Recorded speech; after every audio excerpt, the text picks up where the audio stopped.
تو آج ویسے بھی لیٹ شروع ہو تو کچھ اپنا کلام جو ہے نا میں چاہوں گا کہ کچھ ہمیں سنائیں. میں اپنی غزل سے اور میں اس پروگرام کے توسط سے برطانیہ میں اور یورپ میں جہاں جہاں بھی یہ منظرنامہ ان کے سامنے آ رہا ہے اور میری ناچیز آواز ان کے سماعتوں تک پہنچ رہی ہے، میں اپنے تمام چاہنے والوں کا، ان تمام احباب کا جو ہر بار اپنی محبتوں کے جو ہے وہ تحائف جو ہیں وہ ہماری نظر کرتے ہیں، اپنی یادیں، اپنا ایثار، اپنا پیار، میں ان کا سب کا بہت ممنون ہوں کہ ان کا یہ محبت کا سلسلہ انشاءاللہ تعالی جاری و ساری رہے. جب وہ ہمارے پاس تشریف لاتے ہیں تو ہماری بھی کوشش ہوتی ہے کہ ہم اپنے حصے کی یادیں جو ہیں وہ ان کے حوالے کریں. میں بہت ممنون ہوں ان تمام ادبی تنظیموں کے سربراہان کا، ان تمام دوستوں کا جو ہر سال مجھے یاد رکھتے ہیں، مجھے پیار دیتے ہیں. ایک غزل کے چند شعر ہیں کہ ہمارے بخت کا لکھا بدل بھی سکتا ہے، ہمارے بخت کا لکھا بدل بھی سکتا ہے، وہ خواب ہے تو حقیقت میں ڈھل بھی سکتا ہے. ہمارے بخت کا لکھا بدل بھی سکتا ہے، وہ خواب ہے تو حقیقت میں ڈھل بھی سکتا ہے. میں اس کے واسطے ہو جاؤں بے خبر کیسے، میں اس کے واسطے ہو جاؤں بے خبر کیسے، تمہاری آنکھ کا جادو ہے چل بھی سکتا ہے. میں اس کے واسطے ہو جاؤں بے خبر کیسے، تمہاری آنکھ کا جادو ہے چل بھی سکتا ہے. اور شعر دیکھیے گا، میں جس کی زد پہ زمانے کو لے کے بیٹھا ہوں، میں جس کی زد پہ زمانے کو لے کے بیٹھا ہوں، وہ تیر میری کماں سے نکل بھی سکتا ہے. میں جس کی زد پہ، بہت شکریہ، میں جس کی زد پہ زمانے کو لے کے بیٹھا ہوں، وہ تیر میری کماں سے نکل بھی سکتا ہے. اور شعر دیکھیے کہ بہت عزیز ہیں یادیں میری مگر ایک دن، بہت عزیز ہیں یادیں تیری مگر ایک دن، یہ زہر میرے بدن کو نگل بھی سکتا ہے. بہت عزیز ہیں یادیں تیری مگر ایک دن، یہ زہر میرے بدن کو نگل بھی سکتا ہے. اور چہار سمت ستارے سفر میں رہتے ہیں، چہار سمت ستارے سفر میں رہتے ہیں، مدار شب کا مقدر بدل بھی سکتا ہے. چہار سمت ستارے سفر میں رہتے ہیں، مدار شب کا، ایسے آپ ہماری قومی سیاسی تاریخ کے ساتھ بھی جوڑ سکتے ہیں ہمارے وطن عزیز کی جو صورتحال ہے. چہار سمت ستارے سفر میں رہتے ہیں، مدار شب کا مقدر بدل بھی سکتا ہے. سو کچھ ملال نہیں اس کی سخت جانی کا، سو کچھ ملال نہیں اس کی سخت جانی کا، کہ برف بن کے وہ پتھر پگھل بھی سکتا ہے. سو کچھ ملال نہیں اس کی سخت جانی کا، کہ برف بن کے وہ پتھر پگھل بھی سکتا ہے. اور آخری شعر ہے کہ ہوا کی کوئی بھی سازش بجھا نہیں سکتی، ہوا کی کوئی بھی سازش بجھا نہیں سکتی، چراغ جلنے پہ آئے تو جل بھی سکتا ہے. ہوا کی کوئی بھی سازش بجھا نہیں سکتی، چراغ جلنے پہ آئے تو جل بھی سکتا ہے.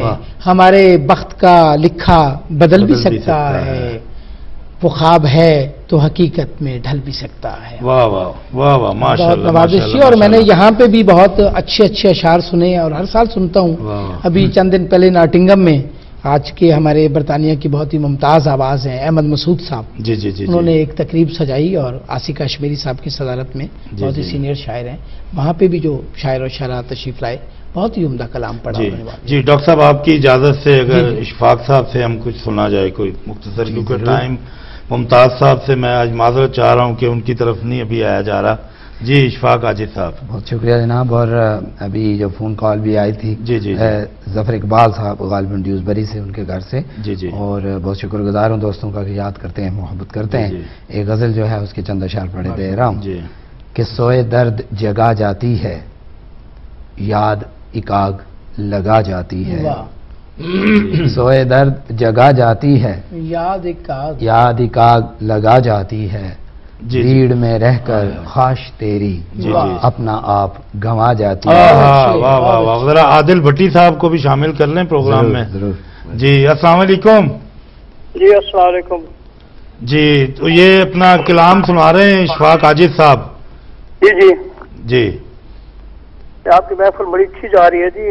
ڈاکٹر صاحب کی غزل بھی بڑی خاص تھی. جی جی جی. میں تو اردو میں تو کم شاعری کرتا ہوں, اپنی زبان کو ترقی دینے کی کوشش کر رہا ہوں. جی جی. پٹواری زبان میں شاعری کی جائے. جی جی جی. تو اگر آپ چند اشعار اس میں شامل کر لیں تو ان کے ساتھ میں شیئر کر لوں گا. عادل صاحب بہت بہت معذرت کے ساتھ نیکسٹ منڈے یہ نشست جو ہے نا جاری رکھے گی, پوری کوشش ہے ہماری. ممتاز اوان صاحب بیٹھے ہوئے ہیں, آپ کا جانا پہچانا نام یوکے کا, پٹواری میں بہت خوبصورت شعر کہتے ہیں. تو اشفاق صاحب کچھ سنا رہے ہیں, اگر آپ کے پاس ٹائم ہو تو ذرا سنیں ان کا کلام. شعروں کے پیکر میں ڈھل کے ہر سو ایک صدا جاتی ہے, اور پھول کھلے ہیں منزل منزل اس کی سمت سبا جاتی ہے. اور چاہت ایسی دیوی ہے جو رہ میں دیپ جلا جاتی ہے, اور مکتا ہے کہ گوشائے دل میں عاجز آ کر تیری یاد رلا جاتی ہے. سوئے درد جگا جاتی ہے, یاد کا لگا جاتی ہے. واہ واہ واہ, ماشاء اللہ ماشاء اللہ. تو کتنی دیر سے اپنا اشفاق صاحب یہ شاعری کا جو کیا اس کو کہیں گے روگ لگا ہے آپ کو؟ روگ تو خیر یہ شوق لگا ہے, اور یہ تقریباً پرائمری اسکول کے دور سے ہی ہے. کالج میں بھی چلا یہ سلسلہ, پھر یہاں جب ہماری منتقلی ہوئی وطن عزیز سے تو یہ شوق مزید پروان چڑھا کہ بہت زیادہ مواقع ملے, بہت زیادہ ہم کو جو ہے وہ مواد ملا لکھنے کے لیے, تو یہاں پہ جو ہے زیادہ اپنا پائے پاکستان کی بنسبت. جی ڈاکٹر صاحب سے پوچھتے ہیں نا کہ شوق روگ بنتا ہے تو شاعری ہوتی ہے. جی میں آپ ہی کی طرف, آپ کی بات بڑی ہوتی ہے, آپ نے میری منہ کی بات چھینی ہے. میں ان کے لیے دعا گو ہوں کہ شوق سے اگلی جو منزل ہے روگ کی, وہ روگ ضرور لگے.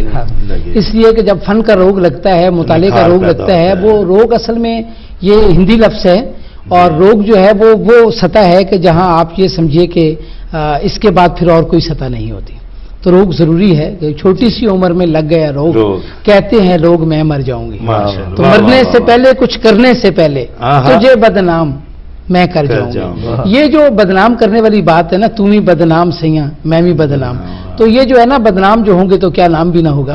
تو یہ ایسی کچھ صورتحال ہے فن کے حوالے سے کہ فن میں آدمی جو ہے وہ ظاہر ہے کہ بہت ضروری, اگرچہ کردار بہت بنیادی چیز ہے. کردار تو جی ممتاز اوان صاحب کے بھی بہت جاننے والے ہیں جی, تو ہم چاہیں گے کہ تھوڑے ٹائم میں آپ کچھ پٹواری جو ہے نا. بے انتہا شکریہ, بڑی مہربانی جی.